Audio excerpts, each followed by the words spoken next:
In the Black's Law Dictionary, which is a very popular dictionary for lawyers, law students, it breaks down American law, definitions in American law. In the Black's Law Dictionary, I noticed that police officer and law enforcement officer and policing are three entirely different things. Police officer is someone who is commissioned or ordained to uphold the peace, not law. To uphold the peace of society. What gives a police officer his or her authority to bring in law is that they are the ones who are supposed to be keeping the peace. This is a legal term. The police officer is supposed to be keeping the peace, holding the peace, keeping things peaceable. You're supposed to be able to go to a police officer and they're supposed to be able to mitigate between disputes. And if you are not satisfied with the judgment that the police officer made right there, you can then go to court. A lot of citizens don't even look at the police first as mitigators of argument, where if a cop said this should go to him or her, and the other person is like, well, there it is, the police said that this is what it should be, and I know the police are upstanding people who cannot be bought and don't have problems of their own, and I know the police are upstanding citizens that will not jerk me in this instance, so I'm going to rest now. My entire emotional state, I'm going to put that to rest now because of this judgment. Ain't nobody in America doing that. I was just gonna say, it seems so far-fetched. It is when you look at the real state of the country we live in, and then the definitions of law.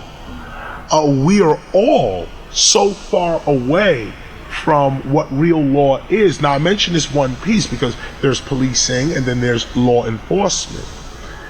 I mentioned this one piece about police, the police officer, because the reason the police officer acts the way he or she does in society is because they are afraid of their society. Simple and plain.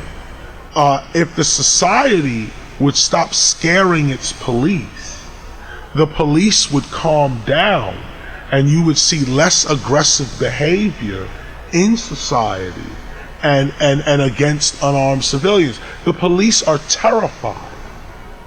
This is a part that I don't think people really pay attention to.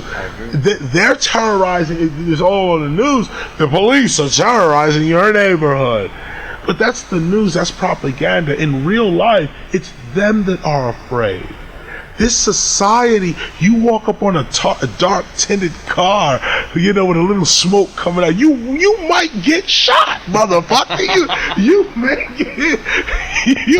get it that night. Let's be real with that, okay? Let's be real with that. There are several groups in society, including hip hop, not all of us in these groups, but a large percentage of us are daring, are adventurous, aggressive people that aren't afraid of the police for one reason or another, and we will either speak up for our rights or we'll pull out of fear, and last minute desperate move or whatever it may be.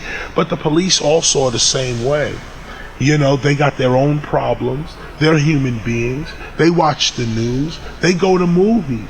The cops go to the movies, and all. If you're a cop watching the movie, you're the bad guy in today's movies, and you catching a slug for it at the end of the flick too. So it's like, damn, I'm a cop. I'm trying to. So now you get back in your car, and everybody in society hates your ass, and that's just the bottom line. We don't live in a society where people love the police. They may respect a police officer. I think many people respect policing. They respect the office of the police officer. We all need police at some point. But when you look at the changing of consciousness in a society, you say, what is the revolution?